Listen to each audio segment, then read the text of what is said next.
Not. And out again. Which direction's the wind coming from? Behind me. Hi, I'm Major Kimberley Hazen. I work at Nato Land Command. I work in the Operations Directorate in the Engineering Division. So if I were to describe an analyst here at LANDCOM, I would have to say it's very similar to a jigsaw puzzle, and you dump it upside down. And then you turn over all the pieces, and eventually you come up with the solution. And you provide that to the commander to have visibility on situations that he requires information on. So I take all those little pieces of data and I come out with an assessment of a current situation. Some of my other secondary duties are as a gender focal point, and I'm also an instructor at the NATO School in Uberlmorgau. I'm a NATO certified instructor for the Joint Targeting Interoperability Curriculum. So I'm the only external member in NATO that is certified. I think one of my earliest memories, and throughout my childhood really, we had a family cottage.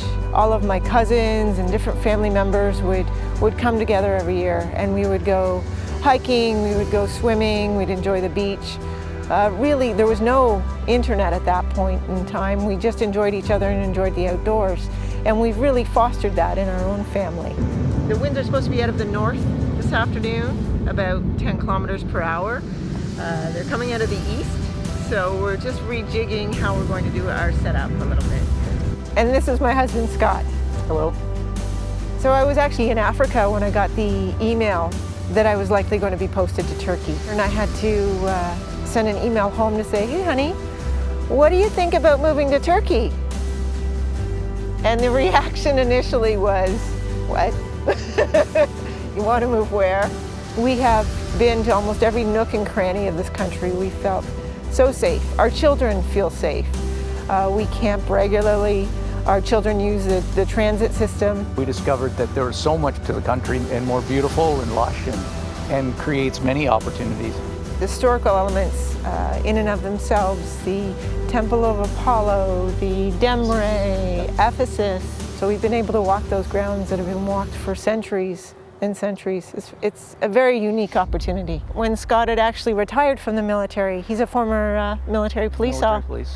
And he had been out over 6 years. So there was a real decision, because a lot of families are two-income families, and we're no different. We have 6 children, some of which are still going to school. And he reapplied, and we are a fighting force now, the two of us.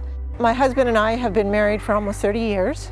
We have 6 wonderful children, but I can remember camping when I was 7 months pregnant. We never stopped. They love the outdoors as much as we do. It really brings a family into the present, as opposed to any sort of worrying about the future or the past or what was. It's just what is, and so it's a real time to connect and just get to know the people in your family that you really, in watching TV or going to movies or going out to dinner even, you don't get to know. I started my career as an accountant, believe it or not. Then I was an elected politician. Then I got involved in law enforcement and worked that for almost a decade. My dad was in the military, he was in the Navy. He encouraged me to join the military all along. Of course he encouraged me to join the Navy, but I chose the Army.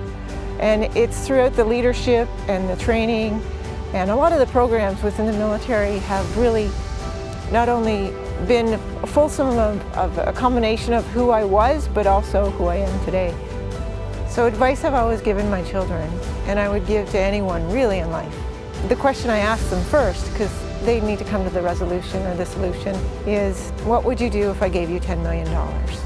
And sometimes they come out with these obscure answers, but sometimes they come out with a list of the things that they're passionate about in life. And that list should formulate what your goals and your drivers are going to be, because they will define your success. Seek them, find them, and never be yielding. But when you sometimes are never yielding, that becomes frictional. And when that becomes frictional, that's when you need to take a knee and you need to go back and get grounded again. Don't give up, it just means you're taking a knee. You have to keep going, find your passion, and continue to seek those goals. For the soldier.